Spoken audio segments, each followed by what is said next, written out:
꼭 짚어봐야 할 주제들 다양하게 다뤄보고 전문가의 공략주까지 제시해드리겠습니다.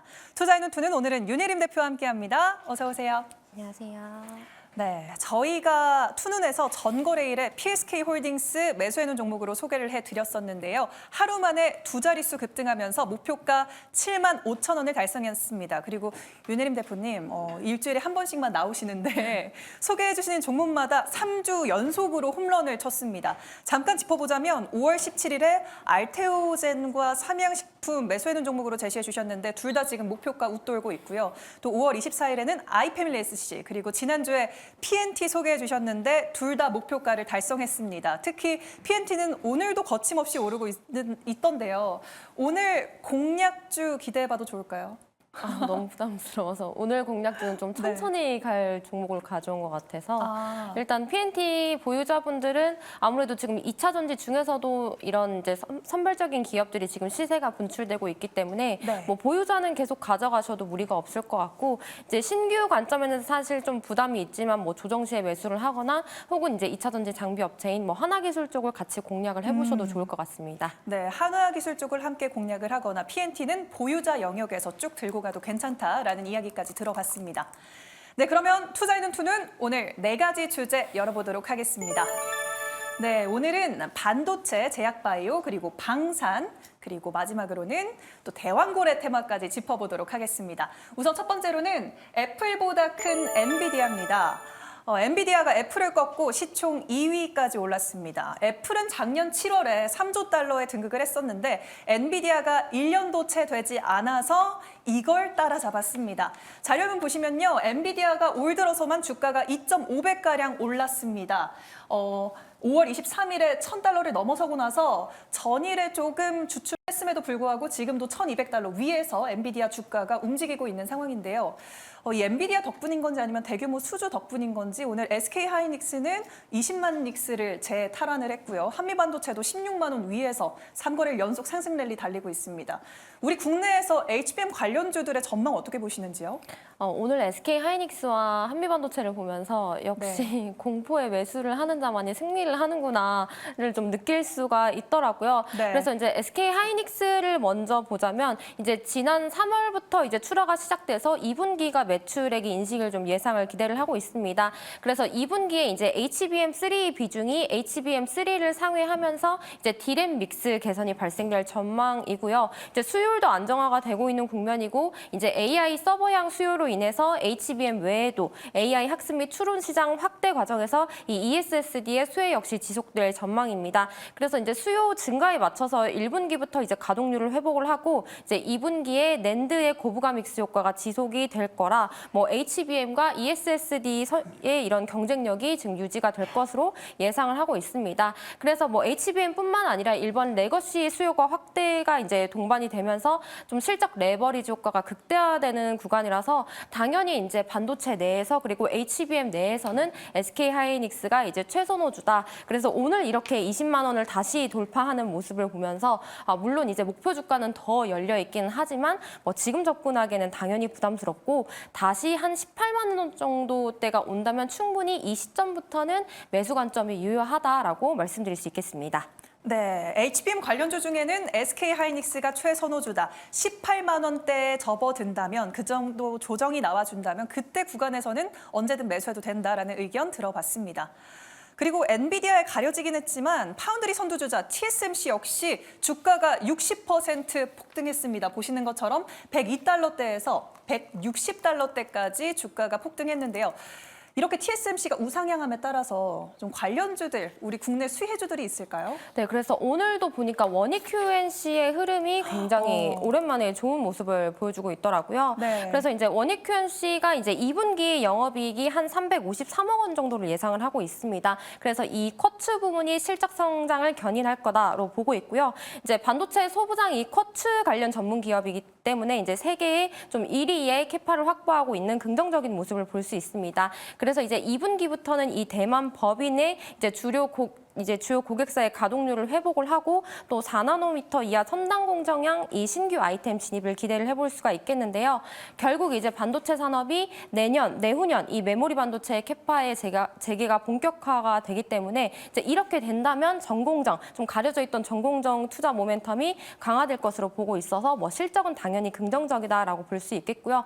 결국엔 지금 이제 HBM향 반도체들이 조금 빨리 가고 있는데 이제 다른 반도체, 특히 전공정 부분은 결국 언제 가느냐의 싸움인 것 같아요. 그래서 항상 이렇게 보지 않고 있으면 오늘처럼 이렇게 큰 장대 양봉을 그리는 모습을 보여주고 있더라고요. 그래서 원익 QNC 같은 경우에도 이제 2분기에 실적이 굉장히 잘 나올 것으로 추정을 하고 있고 또 내년에 이제 본업에 대한 영업이익이 한 1천억 원 정도를 기대하기 때문에 뭐 사상 최대 실적을 기록을 뭐 전망을 하고 있습니다. 그래서 이제 우리가 지지부진할 때는 아무래도 조금 빨리 가는 종목들을 잡고 싶어서 이런 종목을 보지 않기 때문에 오늘 오랜만에 이제 거래량을 동반한 장대 양봉이 나왔으니 이제 향후 흐름을 보면서 접근해 보시는 것도 좋겠습니다.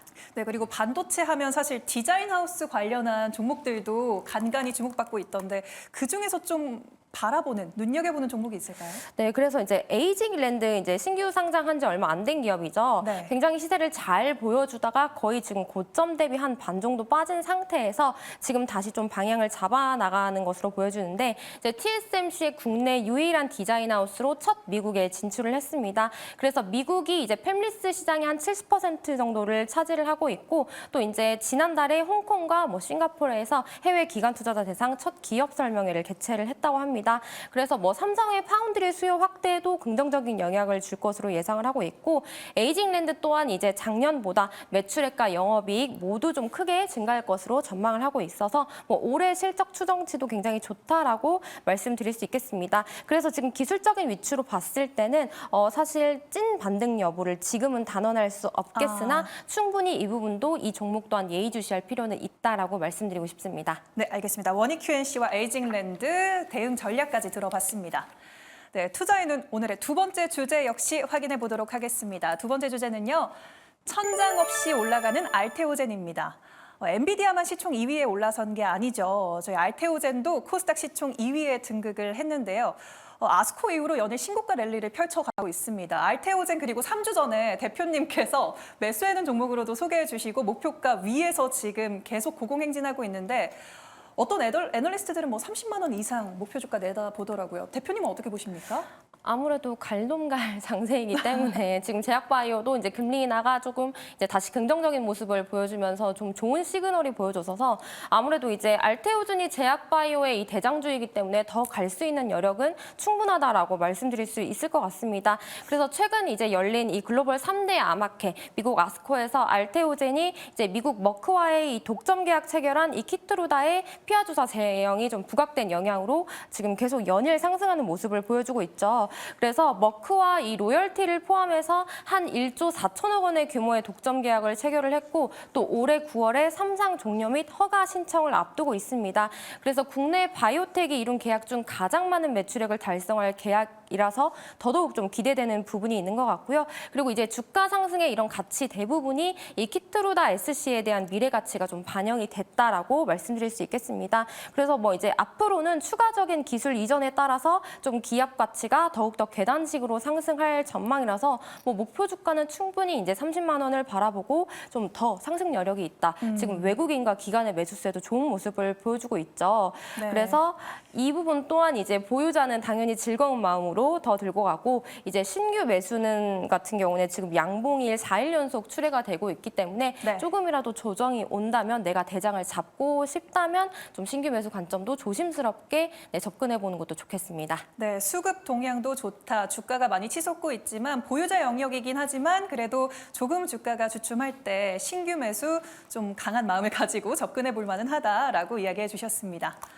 그리고 제약바이오 중에서 비만 치료제 테마도 다뤄보겠습니다. 뭐 노보로디스크랑 일라이릴리가 동반 신고가 경신하면서 국내 기업에서 펩트론도 오늘 신고가를 경신을 했습니다. 국내 비만 치료제 관련주 전망은 어떻게 보시는지요? 네, 펩트론이 이제 작년에 굉장히 좋은 흐름을 보이다가 오랜 기간 조정 끝에 또 다시 이제 신고가를 돌파하려는 모습을 보여주고 있는 것 같아요. 그래서 이제 글로벌 바이오주가 좀 비만 치료제를 앞서서 이제 꾸준히 우상향을 하고 있습니다. 지금 뭐 노보노디스크, 일라이릴리 계속 신고가를 경신을 하고 있는데 이제 조금 이 비만 약에 대한 게 주춤했었다고 해요. 근데 이제 여름이다 보니까 다시 또 우리 여성분들의 다이어트 니즈가 높아지면서 또 이렇게 사람들이 많이 찾고 하다 보니 좀 계절적 수혜를 받을 수 있는 부분이다라고 말씀드릴 수 있을 것 같습니다. 그래서 펩트론 같은 경우는 이제 1개월 지속형 제제 기술 이전에 대한 기대감으로 지금 상승을 하는 걸로 보여지고 있고요. 이제 기존 비만 치료제 같은 경우는 주 1회 투약하는 방식이었는데 펩트론은 이제 1개월 이상 지속형 제품을 개발을 하고 있습니다.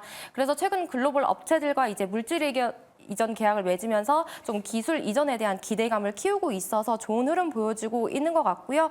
그래서 작년부터 이제 비만 당뇨 대장주라고 하면은 우리나라에서는 펩트론을 볼 수 있기 때문에 작년 9월에 지금 고가가 47,150원 정도였어서 지금 흐름으로는 충분히 이 최고가를 다시 돌파할 수 있을 거라고 보고 있습니다.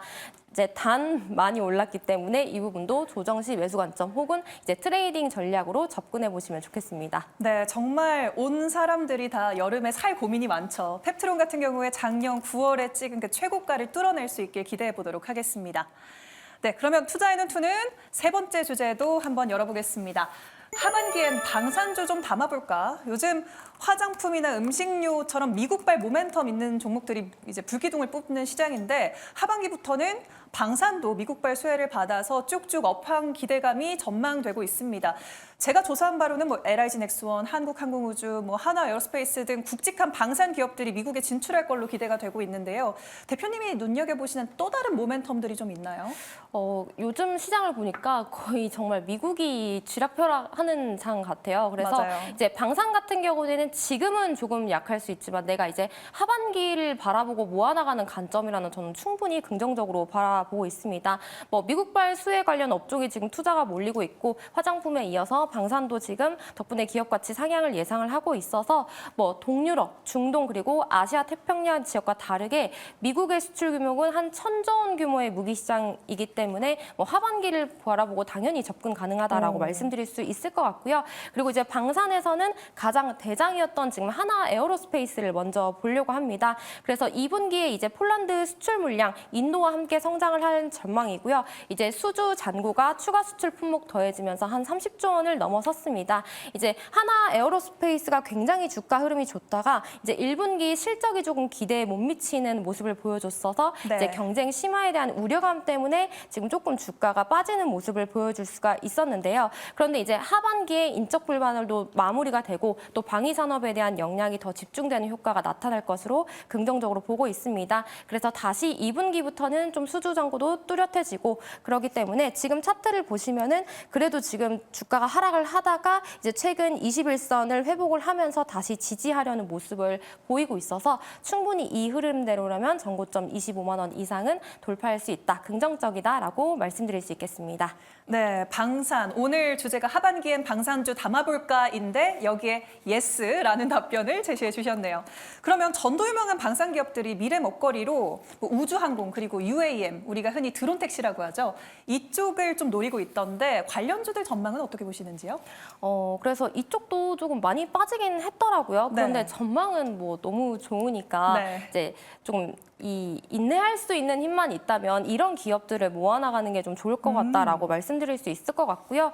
그래서 먼저 AP 위성을 오랜만에 보려면 이제 우주항공 프로젝트 관련 캐파 증설을 진행을 하고 있습니다. 그래서 1분기 실적 또한 서프라이즈의 모습을 보여주고 있었고 이제 위성통신 이런 단말기 출하 및 이 인공위성 부품에 대한 매출 인식이 이제 점차적으로 확대를 될 것이다. 그래서 전반적으로 우주항공의 이 프로젝트 관련 캐파가 증설이 계속되고 있기 때문에 뭐 AP 위성의 주가를 보자면 현 주가는 굉장히 저평가된 상태다라고 말씀드릴 수 있을 것 같은데 뭐 최근에 이제 거래량을 동반한 장대 음봉이 나오고 지금 이제 기술적 모습으로는 다시 하락을 하는 추세여서 충분히 적어도 한 121선 위로는 올라왔을 때는 좀 다시 보시는 것도 좋겠습니다. 네, AP 위성 지금 저평가 구간이다. 좀 담아보면 어떨까라는 의견까지 들어봤습니다. 네, 그럼 오늘 12시 보에서도 짚어드렸던 대왕고래 테마도 마지막으로 살펴보도록 하겠습니다. 469 꿈 이룰 수 있을까라는 이야기 나눠볼 텐데요. 미국 지질 탐사 기업 액트지오의 고문이 오늘 오전 기자회견을 진행을 한 바 있습니다. 주요 내용들을 자료화면을 보면서 살펴볼 텐데요. 긍정의 내용도 있고 부정의 내용도 있습니다. 우선 전 세계 석유사도 주목할 만큼 유망성이 상당히 높다는 점, 그리고 실패 가능성이 80%긴 하지만 이 20%의 성공률이 상당히 높은 퍼센티지라고 하더라고요. 그래서 유망하다는 걸 알 수 있습니다. 반면 탄화수소를 못 찾는 것은 리스크다. 그리고 우드사이드의 조기 철수로 인해서 탐사 자료 심층 분석을 못했다라는 이야기도 덧붙였습니다. 그래서 그런 걸까요? 오늘 우리 관련주들이 변동성이 하루만 해도 어마무시합니다. 냉탕과 온탕을 오락가락하고 있는데요. 흥구석유, 동양철관, 화성밸브 오늘 하루만 급등과 급락을 오갔습니다. 반면 아브레오 고문이 일단 시추를 해봐야 알 수 있다라는 발언을 하면서 시추 대장주인 우린 PTS만이 지금 상한가까지 도달한 상황입니다. 이렇게 변동성이 큰데 대표님, 어떤 대응 전략이 필요할까요? 저라면 대응이 너무 어려울 것 같아요. 네. 이 대왕고래 테마는 우리가 초전도체를 떠올리듯 정말 성공을 하면 너무 좋은 테마겠죠. 그런데 말씀해 주셨던 것처럼 변동성이 너무 크다 보니까 네. 내가 정말 트레이딩에 자신이 있다 하신 분들이 아니라면 충분히 조금 피눈물을 흘릴 수 있는 테마다라고 말씀을 드릴 수 있을 것 같고, 오늘 이제 기자회견 내용을 보니까 유망 지역은 다양하다 하지만 지역별 확률 편차도 존재를 한다. 이런 좀 애매한 발언이 이후로 단기 이제 재료 소멸로 인해 좀 급락이 나온 것 같아요. 네. 그 중에서도 상승하는 종목이 있었긴 했지만, 그래서 정부가 밀어주는 테마이긴 하지만 그래도 아직은 불확실하다. 그리고 이제 높은 변동성이 주의가 되니 좀 트레이딩 관점을 좀 조심스럽게 말씀드릴 수가 있겠습니다. 네, 알겠습니다. 근데 이번 이슈로 한국가스공사 시총이 1조 원 넘게 불어났더라고요. 그래서 3년여 만에 MSCI 지수에 다시 재편입되는 거 아닌가 하는 기대감까지 오르고 있는데 현재는 좀 급락하고 있는 상황입니다. 대왕고래 테마에서 대장주격으로 움직일까요? 네, 그래서 내가 굳이 이 테마를 좀 욕심 있게 본다라고 하면 차라리 한국가스공사를 보는 게 맞다라고 느껴집니다. 왜냐하면 지금 첫날에 최고가가 이제 49,350원을 찍고 지금 이제 지지를 하고 있는데, 이 테마가 계속 지속이 된다면 다시 한번 저 가격을 트라이해 볼 수 있기 때문에 조금 안전한 측면으로 봤을 때는 한국가스공사를 보는 게 맞다라고 보여지고요. 또 이 MSCI 편입 기대감에 따라서 좀 좋은 이야기들이 나오고 있어서 사실 이 테마를 본다면 저는 한국가스공사를 추적하는 것도 충분해 보인다라고 말씀드릴 수 있겠습니다. 네, 대왕고래 테마가 변동성이 굉장히 큰데 이 중에서 굳이 한 종목을 고르자면 한국가스공사 정도는 괜찮을 것 같다라고 조심스럽게 의견 제시해 주셨습니다. 네, 오늘 함께 4가지 섹터를 다뤄봤는데 이 4가지 섹터 중에 어떤 섹터에서 매수하는 종목을 공략해보면 좋을까요? 네, 앞서 앵커님이 너무 부담스럽게 얘기를 해주셔가지고 부담이 죄송해요. 이만저만이 아닌데, 이제 저는 그래도 이제 강력한 주도주는 반도체이기 때문에 사실 너무 잘 갈 SK하이닉스와 한미반도체를 말씀드리고 싶지만 하필 오늘 상승하는 흐름을 보여줘서 오랜만에 이제 테스트 소켓 기업 리노공업을 말씀을 드리려고 합니다. 결국 이제 반도체 내에서도 이제 이 순환매가 돌기 때문에 이제 다시 한번 좀 테스트 소켓 쪽이 부각이 될 때가 되지 않았나라는 마음에 오랜만에 리노공업 같이 보시면 좋을 것 같고요. 그래서 리노공업 지금 계속 기간 조정이 이어지고 있습니다. 크게 이 선을 깨지 않고 가고 있기 때문에 목표가는 좀 30만 원으로 좀 여유 있게 보시고 손절가는 24만 원으로 보시면서 같이 보시면 좋겠습니다. 네, 알겠습니다. 투자에는 오늘의 매수해놓은 종목은 반도체 섹터의 리노공업입니다. 구체적인 가격 전략까지 참고해 보시고요. 설명드린 모멘텀 통해서 종목 공부에도 도움 되셨길 바랍니다. 윤혜림 대표는 여기서 보내드리도록 하겠습니다. 대표님, 오늘 말씀 고맙습니다.